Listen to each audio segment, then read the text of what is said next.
Olá, boa tarde. Vamos falar um pouco de genéticas e suas alterações, sempre lembrando que falamos em outros momentos mais itens sobre a genética e que você deve estar prestando atenção em cada um dos vídeos produzidos por nós aqui da Estácio, tanto pela minha pessoa, a professora Sandra, quanto também por outros professores que estão aí com os vídeos elencados dentro do SAVA. Então, é importante que você faça todos os temas do SAVA, fazendo a leitura, mas especialmente dando ênfase a todos os vídeos.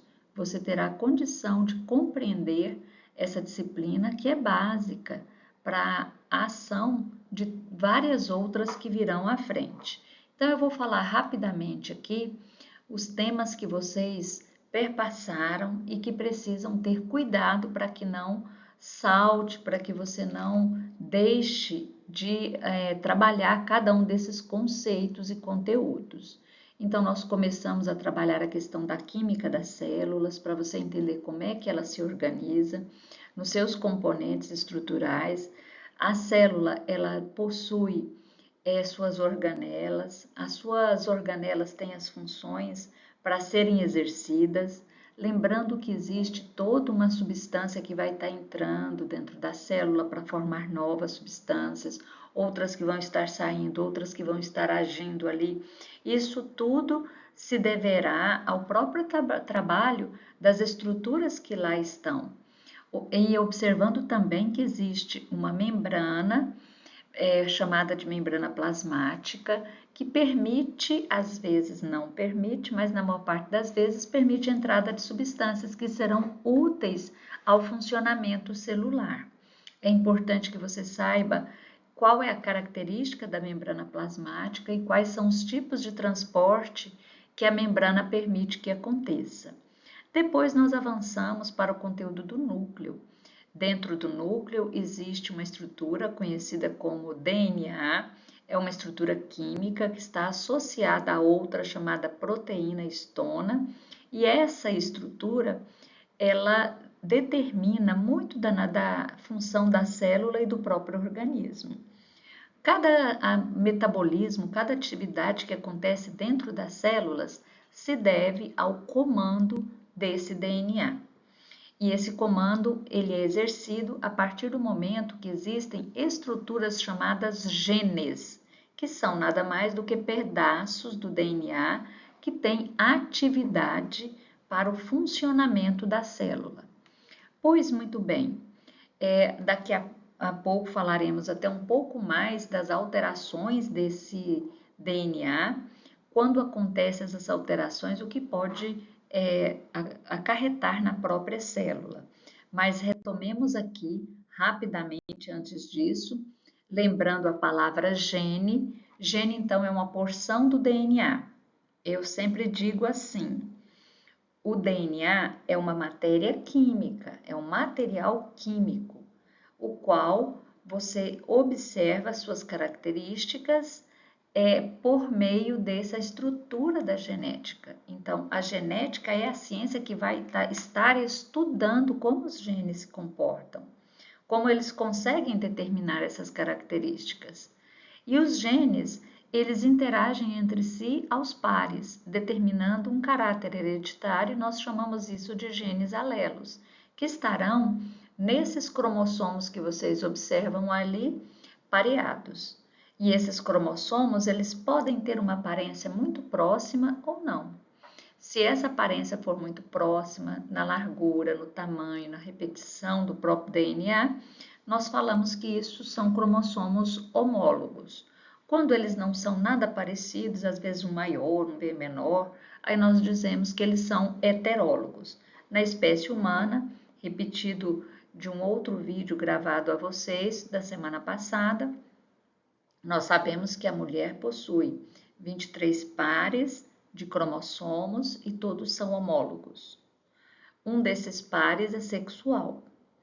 O homem possui 23 pares de cromossomos, sendo apenas um par heterólogo.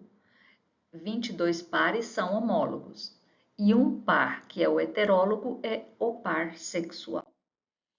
O locus é, na verdade, a região do cromossomo onde está situado o gene ativo.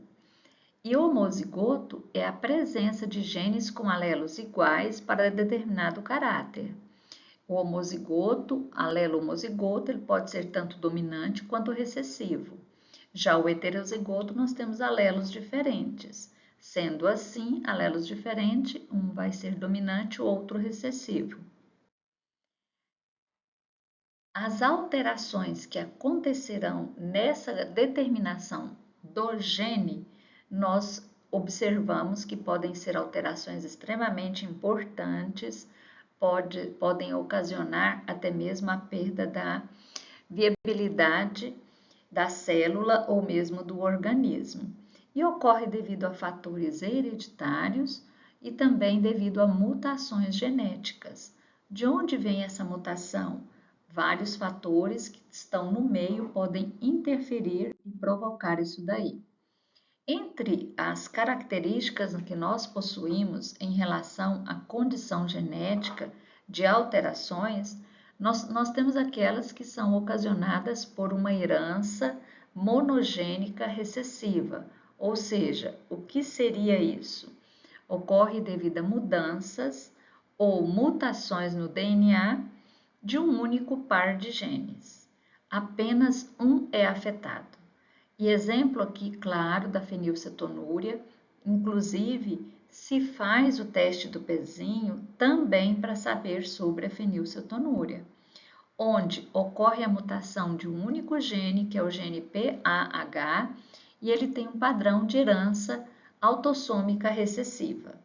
O teste do pezinho, ele é realizado logo após as 48 horas após o nascimento, e se faz até o 5º dia útil, é justamente para detectar algumas alterações genéticas. E a fenilcetonúria é uma delas. Além do hipotireoidismo congênito, doença falciforme, as hemoglobinopatias, a fibrose cística, a hiperplasia da adrenal e deficiências também de biotina. Observa-se outra característica que a pessoa pode apresentar por alteração nesse gene, que é a fibrose cística. É uma doença hereditária muito grave, a mutação é no gene CFTR. Isso induz a muito mais muco, que é produzido tanto pelo pulmão quanto pelo pâncreas. No caso do pulmão, dificultando inclusive a passagem de ar. A viscosidade do muco também é muito alta, permite a proliferação de bactérias, levando a essas pessoas com essas anomalias sérios quadros de infecções, podendo inclusive levar a óbito. Uma outra característica que poderia aparecer na nossa população humana refere-se à monogênica dominante, conhecida por doença de Huntington. Essa doença, ela tem uma característica neurodegenerativa, ela é bastante rara, né?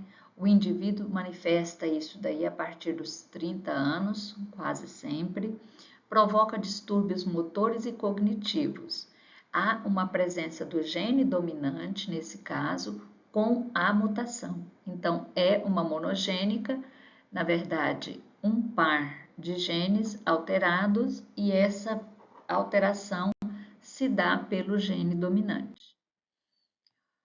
Outra característica interessante de se observar se deve a alterações genéticas provocadas por genes que estão no cromossomo X, que é um cromossomo sexual, né? Então, a gente sabe que a mulher ela tem 2 cromossomos X e o homem tem apenas um cromossomo X. E nesse caso, quando a doença é relacionada ao cromossomo X, as mulheres precisariam de ter 2 alelos com a mutação, enquanto que para os homens, uma vez que ele só tem um cromossomo X, bastaria ele ter apenas uma alteração alélica. Não precisaria dos 2 genes, porque ele não tem 2X, ele tem apenas um. E aí a gente vai observar que, estatisticamente, é muito mais comum em homens do que em mulheres, né? Então já faz uma questão de lógica até para isso. A distrofia muscular de Duchenne e a hemofilia são dois casos nessa condição.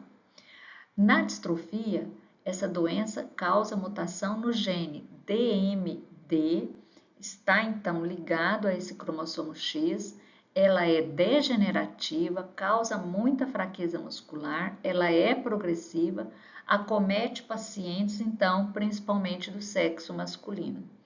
Aqui nesse heredograma colocado para vocês, nós temos o padrão de herança recessiva ligada a esse cromossomo.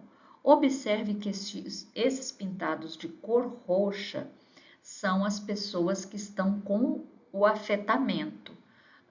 Nesse caso, o homem está afetado, casa com uma mulher que não tem o problema. Eles tiveram, no primeiro caso ali, 4 filhos, 4 descendentes.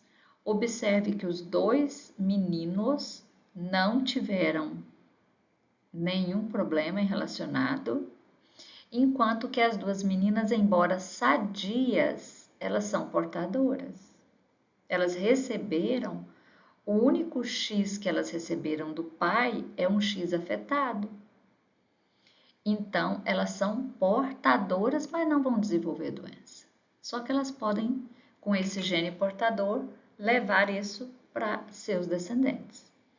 Do outro lado, você observa que um casal, o homem, ele não tem o problema, mas a menina portadora. Você acabou de ver aqui como é que veio uma menina portadora que não tem o problema, mas que ela tem um dos X dela é recessivo. Então, ela tem um X dominante, a gente pode utilizar uma letra XD, XDzão, e o outro recessivo, XDzinho. Então, ela tem uma recessividade, mas ela não tem doença nenhuma. E aí, quando ela casa com uma pessoa que não tem problema nenhum voltado aí para doença de Duchenne, olha o que acontece na descendência desse casal. O menino que nasceu com a doença foi aquele que recebeu da mãe o seu XDzinho, que é o suficiente para ele desenvolver a doença. O Y veio do pai, o Y não tem nada a ver com esse processo, só o XDzinho. E ele recebeu isso da mãe. O menino que recebeu o XDzão da mãe não teve problema nenhum. A menina que recebeu o XDzão da mãe e XDzão do pai também não teve problema nenhum. Mas você pode observar que também nós temos portador nesse heredograma. Então, é algo de se observar o seguinte, muito complexo isso, porque é uma doença muito séria, a distrofia muscular, ela limita muito a vida da pessoa, porque ela dificulta muito a questão de movimentos musculares, principalmente estriado esquelético, e vai comprometer aí até a respiração, que está totalmente ligada também aos problemas relacionados ao diafragma. Então, deem uma estudadinha nesse heredograma. Tentem interpretá-lo, tentem entender como ele aconteceu, né? Então, como que esse homem afetado, né, o primeiro aí dos desenhos, conseguiu transpor esse gene alelo afetado para suas filhas. Suas filhas, elas recebem o XDzinho do pai, né? Recebe o XDzão da mãe. Elas não vão ter problema algum, mas elas são portadoras. E a partir do momento que a portadora, por mais que ela se case com alguém que não tem o problema, isso vai passar para